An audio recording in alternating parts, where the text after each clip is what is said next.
I personally think Jamal Murray is up there for the most underrated player in the league. He's never been an all-star, never been all-NBA, but he's a winner, the ultimate winner. I mean, he literally averages 8 more points per game in the playoffs compared to his regular season average. That's insane, and it shows you how high his ceiling is and how good he really is. Plus, he's an incredible player to study.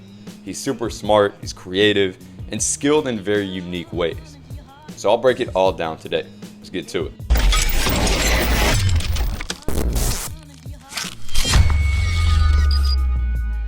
So first off is pace. When I tell you he has almost Luka level pace, it's crazy, especially once he gets a defender on his hip, which to me is a sign of a really good player. Like if he's on my hip, this has to be basically automatic for me to be able to finish. Sometimes you'll have help, of course, but if you want to play at a high level, if you're one-on-one with the defender and they're on your hip, it's got to be basically 90% of the time you're finishing, finding some way to score. Most players, whether it's through attacking a closeout, through coming off a ball screen, through transition, through handoffs, through even ISO sometimes, they can get a defender on their hip. Again, what's the most important is that you're able to convert and use this advantage over and over and over again. Now, if they try to make a big jump back to get in front, it's over for them. So you may say this is bad defense right here because he's kind of walking or jogging with him. But it's because he knows that if he tries to go back in front, it may get ugly. Turn the corner. And that's why he's never really in a rush when players are sprinting back, chasing him, because he knows that they're going to be done regardless. That's an empowering feeling as a player. So again, he's never really in a rush, whether he's trying to beat a defender, whether he's coming off a pick and roll, whether he has a defender on his hip. His main focus is composure and then being able to use these speeds creatively and actually have another gear to get into. Speaking of composure, one of the best times to slow down is if you're coming into a 2v1, maybe off a pick and roll or after beating a defender, and using this slower pace to allow you more time to read the defender and time for them to commit to one or the other, all while maintaining more control.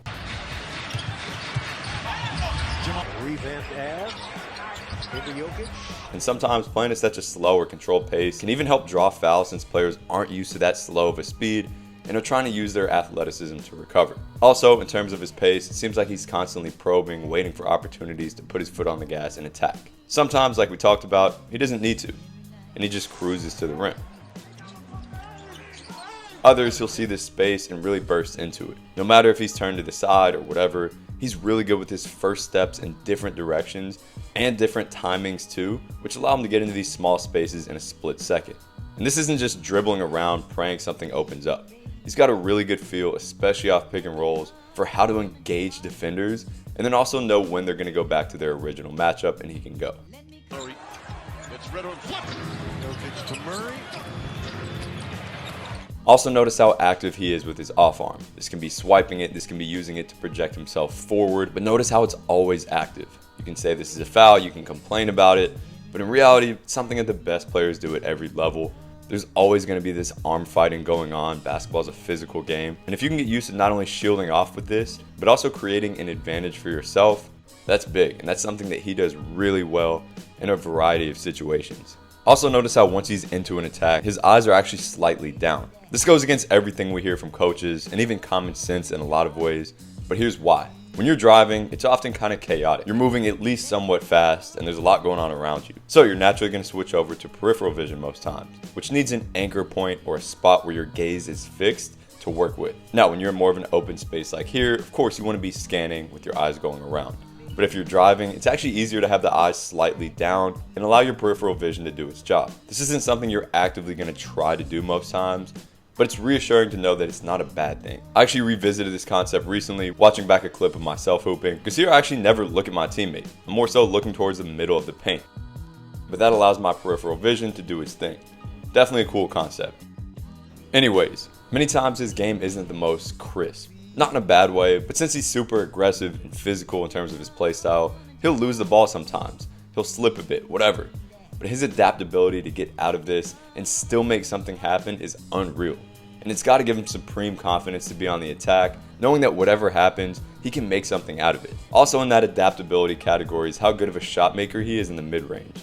Even if his feet are facing the sideline, he's got some contact, he's fading back, it's a hybrid jumper floater type shot, no matter. He's able to make it work, and again, when you know that you can make the shot even in imperfect conditions, that's what builds confidence. I also like how he elevates on his jumper but also releases it right before the top of his jump most times, especially when he needs power from distance. This allows him to still get power on it, but of course, gain that space with elevation.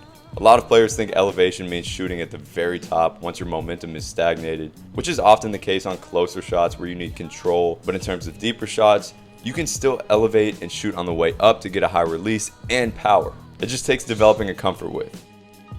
And speaking of the mid-range, obviously at the NBA level especially, it's kind of looked down upon. But what I think Murray does really well is using it as a tool to keep defenders honest.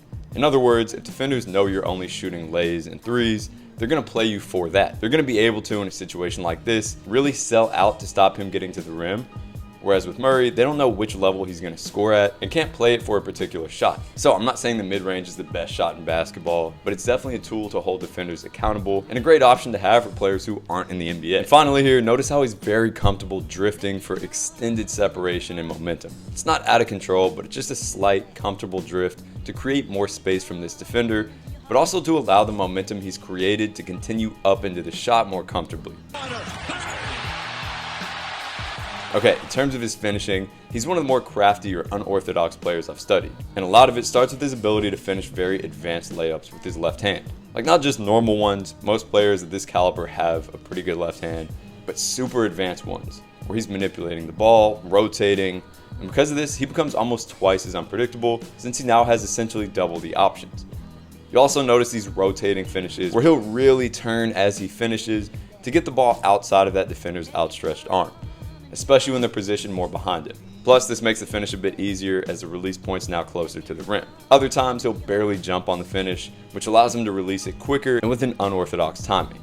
This is way tougher than it looks because you're without the rhythm that the jump usually gives you. In terms of getting through traffic, he's very versatile with his pickups. This could be over the top, a tuck or a cuff, a low dribble into a pickup, whatever. And you'll see times where he literally just does it in case the defender reaches in.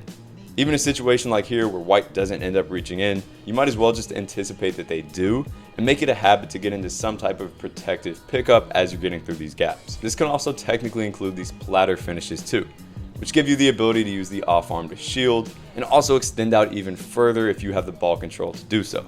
On top of that, it allows him to fake or bait the defender into jumping early, which now gives him a window of space to pass through. And it's hard to tell, but I also think he uses these in a way that hides the ball on his hip, so now the defender can't really tell if he's still dribbling or gathering for a layup, which ends up throwing off his timing. This is tougher at lower levels with less spacing, but it's definitely doable. Another signature of his are these long strides, which of course allow him to cover ground and therefore throw off the angle of the defender, but also to slow down.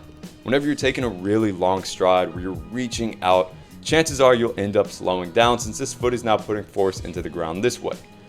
And mind you, this is a good thing. Having tools to slow down this quickly is very valuable, especially on this last stride. This is a great tool to throw off defenders' timing like you see here.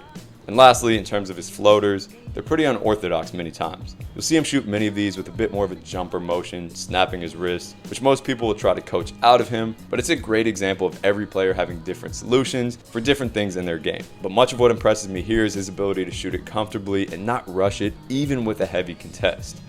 He actually jumps more than the average player on floaters too, which allows him to do this. And sometimes he'll really hang to get extra control on it. Again, this isn't for everyone, but a super unique technique. Lastly, let's go over a few quick IQ things, mainly studying how he attacks the pick and roll and handoffs. On ball screens and handoffs, one of those little things that opens up everything for him is his ability to set up the screen creatively. Sometimes he'll lean into the defender, pushing their momentum back and giving him a window of space to use the screen. Other times he's acting like he's not going to use the screen or the handoff and then go. Sometimes he'll set a screen to get some chaos, he'll get a running start, he'll use the screen, and that sets up everything really well for him to attack at a good angle with the defender who's now behind him. And whatever he's doing, he's really good at keeping the ball away, making sure he's able to be in close quarters but with the ball fully protected. Jamal Murray. Trying to get loose, backs out Cole Anthony, turn around in the lane, no. Also, he's one of the best at rejecting pick and rolls. It honestly seems like his first option, which I'm a big advocate for, because if you're able to reject a screen successfully, chances are you're going to have a ton of space for a shot or to get the defense scrambling. Plus, it holds the defense accountable. They know now they can't sell out on these screens, making it easier for you to actually use the screen when you end up doing so. Just needs to see one go in. Also, notice how aggressive he is with his decision making off of these screens and handoffs. Like he's trying to shoot or score off of this. or at least create a position for him to do this, which in turn actually opens up passes. Handoffs are pretty much like ball screens in the sense that they're supposed to create 1v2 opportunities like this if they're done well. And by even just seeming aggressive and looking for the shot, this creates some gravity to pull this defender over. Plus, he takes advantage of something that I think more players should, which is shooting directly off the handoff. Even if defenders don't go under, which they will sometimes for sure, and open up easy jumpers, a lot of the time you can find pretty quality shots from the handoff god chipping yours a bit, or even just a miscommunication on a switch. Either way, I think it's a pretty easy shot that more players could look for. But the bigger theme here is that rather than always going ISO and making the game tough for himself, Murray's consistently playing off handoffs, ball screens, transition, off the catch, because he knows that despite his skill, the game is easier when you attack specific situations like this. And that's partially why he's so efficient. So hopefully you took something from this video. As I always say, anything that resonated with you, go out, try it, apply it, experiment with it, and I think you guys will be impressed at the results that you see. As always, appreciate you tuning in. See you next time.